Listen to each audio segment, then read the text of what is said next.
जीत पुत्रिका व्रत की सब माताएं बहनों को राधे राधे। इस साल जीत पुत्रिका व्रत यानी जीतिया व्रत 14 सितंबर को रखा जाएगा। इस दिन भाद्रपद मास की अष्टमी तिथि है। इस व्रत में भगवान श्री गणेश, माता पार्वती और शिव जी की पूजा होती है। शाम के समय प्रदोष काल में भगवान शिव की पूजा कर कथा सुननी चाहिए। इस व्रत को लेकर दो कथाएं प्रचलित है, जिसमें एक सियारन की और दूसरी राजा जीतवाहन की कथा है। यहाँ हम नीचे दोनों कथाएं दे रहे हैं, जहाँ से आप इसे पढ़ सकते हैं। कथा इस प्रकार है। जीत पुत्रिका व्रत में चील्हो सियारों की कथा सुननी जाती है। कथा इस प्रकार है। एक वन में सेमर के पेड़ पर एक चील रहती थी। मांस की झाड़ी में एक सियारन भी रहती थी। दोनों आपस में दोस्त थी। चील्हो सियारन से इतना प्यार करती थी कि जो कुछ भी खाने को लेकर आती थी उसमें से सियारन को लिए जरूर देती। इस दिन दोनों हंसी खुशी दिन बिता रहे थे। एक बार वन के पास गांव में औरतें जीवतिया पूजा की तैयारी कर रही थी। चील्हो ने उसे बड़े ध्यान से देखा और अपनी सखी सियारन को भी बताया।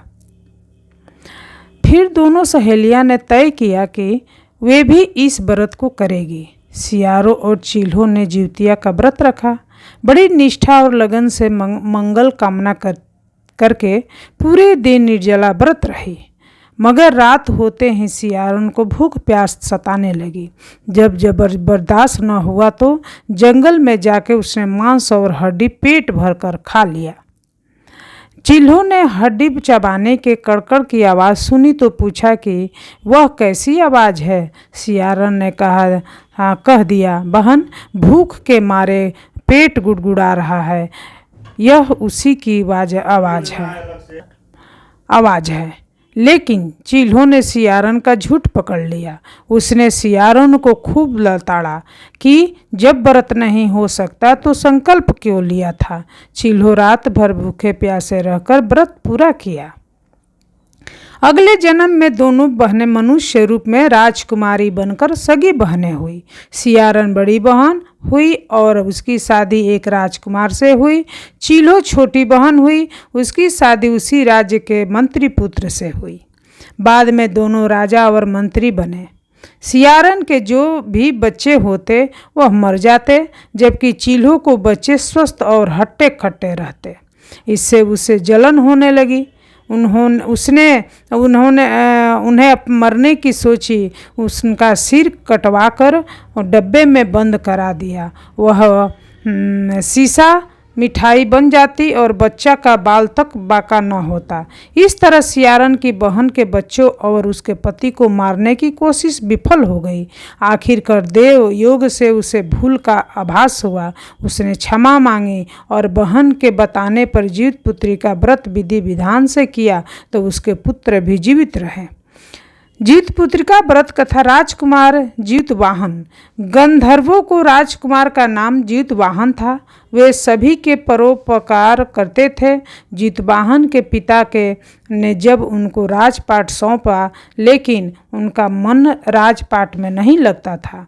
वही वजह थी कि वह राज्य का भार अपने भाइयों को देकर वन में पिता की सेवा करने चले गए। वन में ही जीतवाहन को मालवती राजकन्या मिली। दोनों को एक दूसरे से प्रेम हो गया। एक दिन जब वन में भ्रमण करते हुए जीतवाहन काफ़ी आगे चले गए, तब उन्हें एक वृद्धा विलाप करते हुए दिखी। पूछने पर वृद्धा ने रोते हुए बताया, मैं नाग वंश की स्त्री हूँ। मुझे एक ही पुत्र है। पंछी राज गरुड़ के कोप से मुक्ति दिलाने के लिए नागों ने यह व्यवस्था की है। वे गरुड़ को रोजाना भक्षण के लिए एक युग नाग सौंपते हैं। आज मेरे पुत्र शंखचूड़ की बलि का दिन है।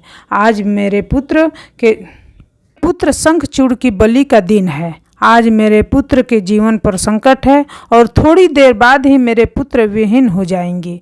एक स्त्री के लिए उससे बड़ा दुख क्या होगा कि जिसके जीते जी उसका पुत्र न रहे। जीतवाहन को यह सुनकर बड़ा दुख हुआ। उन्होंने उस वृद्धा को आश्वस्त करते हुए कहा, डरो मत, मैं तुम्हारे पुत्र के प्राणों की रक्षा करूंगा। आज उसके स्थान पर स्वयं मैं अपने आप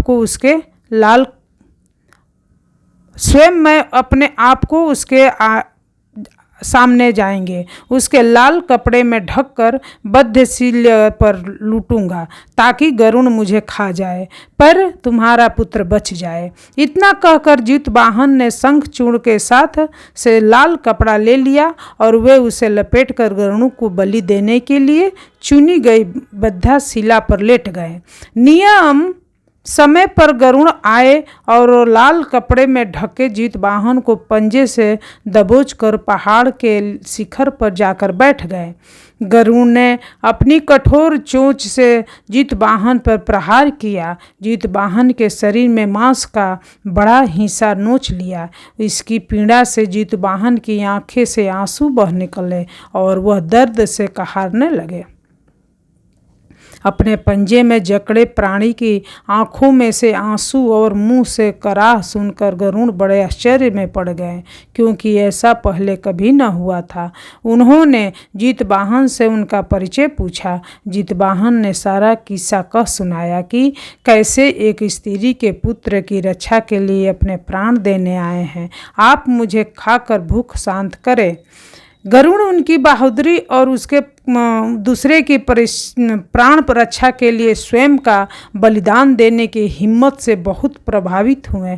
उन्होंने स्वयं पर पछतावा होने लगा। वह सोचने लगी कि एक यह मनुष्य है जो दूसरे के पुत्र की रक्षा के लिए स्वयं की बलि दे रहा है, और एक मैं हूँ जो देवों को संरक्षण में हूँ किंतु दूसरों की संतान की बलि ले रहा हूँ।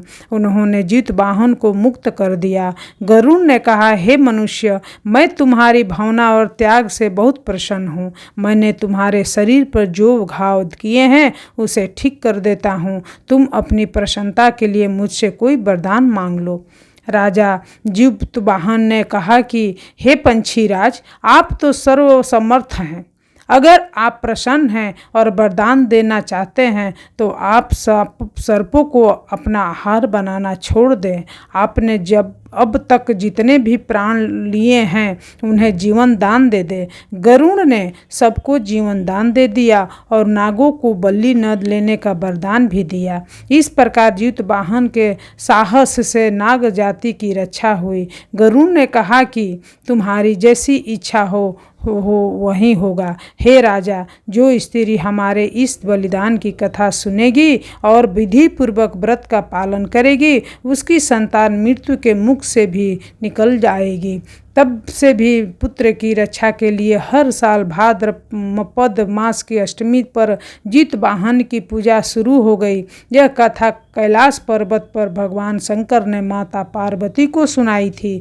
जीत पुत्रिका के दिन भगवान श्री गणेश, माता पार्वती और शिव जी के पूजा एवं ध्यान के बाद ऊपर बताई गई व्रत कथा भी सुननी चाहिए। सबको जीत पुत्रिका व्रत की राधे राधे। शुभ